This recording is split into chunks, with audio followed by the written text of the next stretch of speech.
추미애 법무부 장관의 수사지휘권 발동을 둘러싼 여야의 공방이 공수처 설치 공방으로 확대되고 있습니다. 민주당은 법무부 장관의 정당한 권리 행사라면서 공수처 설치를 계속 부각하는 반면 국민의힘은 추 장관이 법치주의를 파괴했다고 강하게 비판하면서 특검 도입을 요구했습니다. 취재기자 연결해서 자세한 내용 알아보겠습니다. 한현희 기자. 네, 국회입니다. 네, 민주당은 추 장관의 수사지휘권 발동을 적극 옹호하고 있는 거죠? 네, 그렇습니다. 수사지휘권 발동에 대해 민주당은 공정하고 철저한 수사를 위한 법무부 장관의 정당한 법적 권리 행사라고 짧은 논평을 냈는데요. 이후에도 여당에서는 추 장관 결정을 지지하는 발언이 이어졌습니다. 법사위 간사인 백혜련 의원은 검찰의 신뢰가 곤두박질 치는 상황에서 법무부도 역할을 해야 하는 상황이라며 수사권 발동은 어쩔 수 없다는 입장을 밝혔고요. 정청래 의원은 자신의 SNS에 이렇게 강단 있고 속 시원한 법무부 장관은 처음 본다며 추미애 장관을 응원했습니다. 오늘 아침 회의에서는 김영진 원내수석이 수사지휘권 발동을 언급하면서 검찰은 앞으로 어떤 정치적 고려나 성역 없이 다시는 이 표적 수사나 짜맞추기 수사라는 말이 나오지 않도록 철저한 수사를 해야 한다고 강조했는데요. 반면 국민의힘은 법치주의가 무너졌다. 검찰이 정권의 도구가 된 최악의 법치 파괴라며 강하게 비판하고 있습니다. 주호영 원내대표는 오늘 아침 회의에서 추 장관의 칼춤이 날이 갈수록 돌을 더해가고 있다고 지적했습니다. 그러면서 문재인 대통령은 더 이상 추 장관을 방치하지 말고 즉각 경질해야 한다고 촉구했습니다.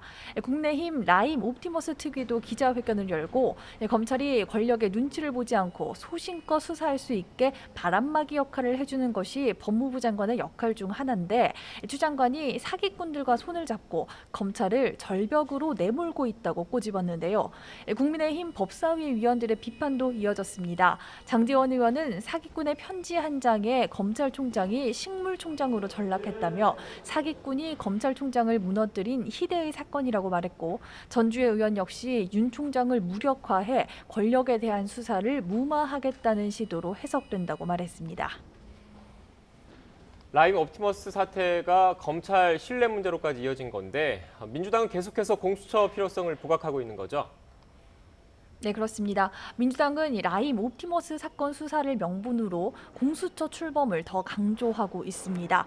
이낙연 대표는 앞서 야당 정치인에 대한 로비 의혹을 검찰이 부실 수사한 것 아니냐며 공수처 설치를 서두르겠다고 밝히기도 했는데요. 이에 맞춰 김태년 원내대표는 오늘 아침 회의에서 공수처 설치는 성역화된 권력기관을 개혁하는 피할 수 없는 시대적 과제라며 공수처 설치를 계획대로 차질 없이 추진할 것이라고 강조했습니다. 그러면서 국민의힘은 오는 26일까지 공수처장 후보 추천위원 추천을 완료해달라며 끝내 협조를 거부하면 곧바로 공수처법 개정안 심사에 착수하겠다고 경고했습니다. 특검을 주장하고 있는 국민의힘은 라임 옵티머스 특검 수사와 공수처 발족을 함께 하자고 제안했습니다.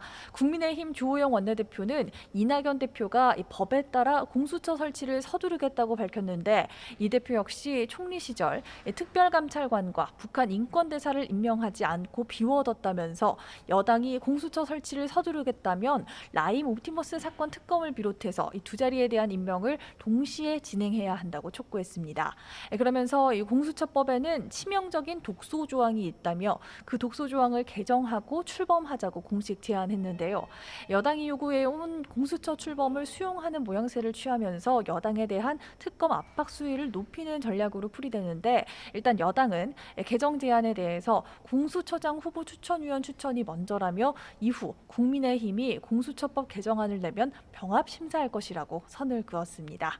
지금까지 국회에서 YTN 한현입니다.